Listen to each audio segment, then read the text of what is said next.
Hello, beautiful souls. How are you? I'm Latoya. Welcome if you're new. Welcome back if you've been here the whole time. Today we're gonna be switching it up, well, a little bit, because if you've seen the video previous to this one, I had mentioned that I was going to be doing a little 3-part wellness series. However, that's not what I'm gonna do today. Got something else to tell you. So we're going to, and then I also know I had mentioned that I was thinking about doing a podcast, but that's the reason why I'm not doing the wellness bit.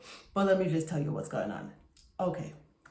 So as I said, I had mentioned that I was going to do the 3-part wellness series, but because I had the idea of the podcast and as I've been exploring what to put into it, I felt the wellness bits were more suited to the podcast.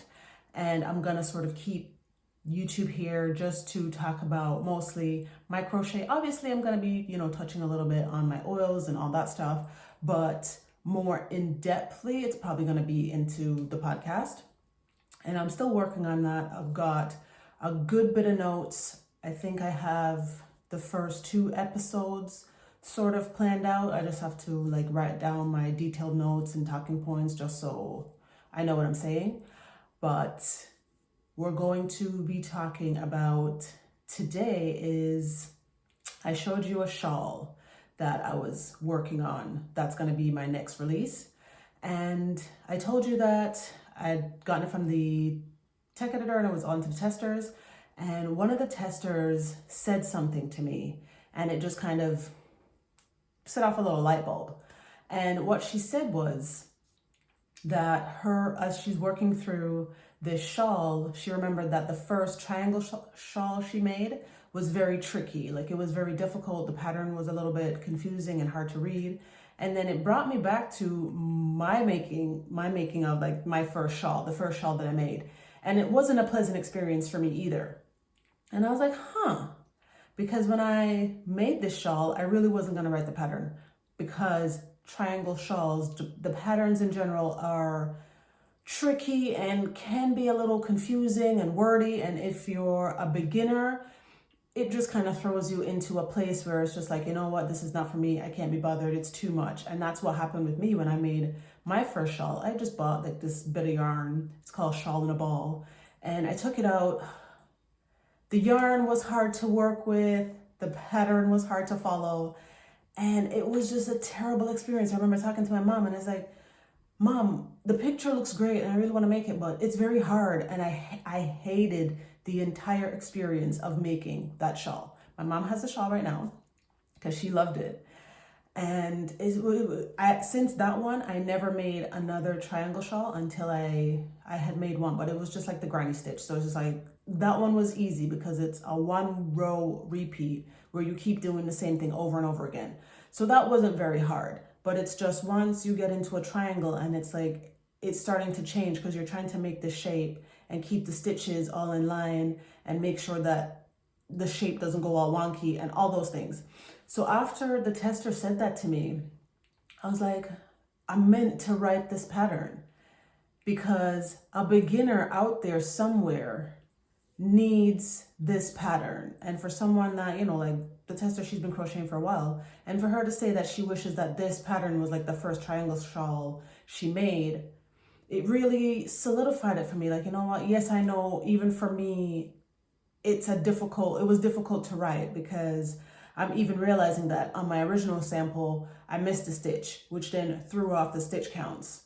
So now I'm having to make another one to kind of work my way back through it along with the testers so we can together figure out all the discrepancies so that when this comes out and a beginner is making it, they can comfortably walk through it and go through it and make something that's beautiful, but it wasn't a horrible experience going through it. You didn't sit there just wishing that you would have done something different or just probably putting it aside and never actually making the thing. Because I've been there where you see this thing and it's beautiful and then you start to make it, but it is so confusing for you based on the level you're at that you just give up. And I don't want anyone to pick up a pattern that I've designed and then have to put it aside because it's too confusing or overwhelming, because I know what that feels like, and it's not a good feeling, especially when you're new, because it kind of cuts into your confidence, and that's a whole nother thing. So it's just like I want someone to just like feel comfortable as they're working through this thing. So I'm continuing to do it, and it feels good to know that the reason why I decided to write the patterns, it means something and someone needs it. There are beginners out there like me, because I still kind of consider myself a beginner. Well, I'm probably more intermediate at this stage, but I've only been crocheting for like two and a half years. So I've not been doing it for that long, but I know how I felt in the beginning trying to make stuff, and it was just too confusing and I just gave up. So I want to be one of those people out there that when I write a pattern, someone on day one could pick it up just by knowing the basic stitches and make something that they're proud of.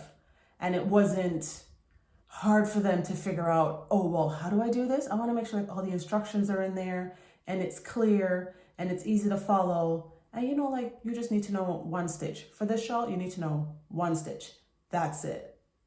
And that's good. It's like, somebody needs it. And I'm just so happy that she said that. I'm grateful for her for having said it, because I know that there were times where I thought, you know what, I'm not going to design this thing because it's too simple. Nobody's going to want it, but people need it.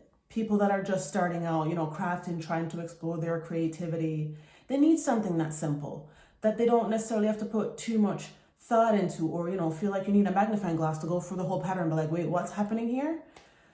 So that's good. So, I'm going to continue on trusting my soul that what I'm doing, it means something and it's necessary, and there's people out there who need what I have to offer. So I'm going with that. So yeah, so that's where I'm at right now. So I just wanted to, come in and share that with you. And I wanted to also let you know that once I have the podcast thing figured out, I'll come on here and I'll tell you all about it and give you the link and whatever if you want to check that out. So also I'm going to be changing the name of the YouTube channel, because right now it just says my name, but I've decided that YouTube is where I'm going to put all my crochet bits. I will still do like the vlog series where I come in and I talk to you about what I'm working on, how it's going, all that stuff. As well as, I don't know, I'm probably going to be throwing up, I think I have one stitch tutorial on here. I don't know, I might do something along the lines of that. I had an idea to do a video to just like make a hand towel with me. We'll see how that goes.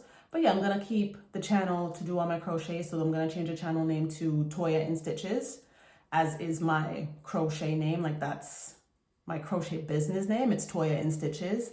Once I do another website, that's what the website will be called. And if you find me on like Ravelry, Etsy, or Ribbler, it's under Toya in Stitches. So all of that, all the crochet stuff and that goodness is going to be here.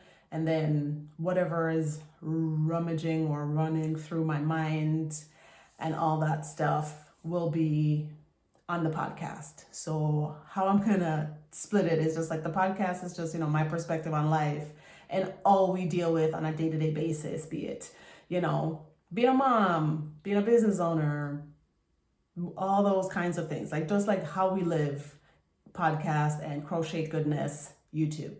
So yeah, that's it for today. Thank you again for hanging out with me, and please like, and if you haven't already, subscribe to the channel, and you can turn on notifications if you want to know whenever I put up a new video and that sort of thing. And yeah, so until next time, take care and bye for now.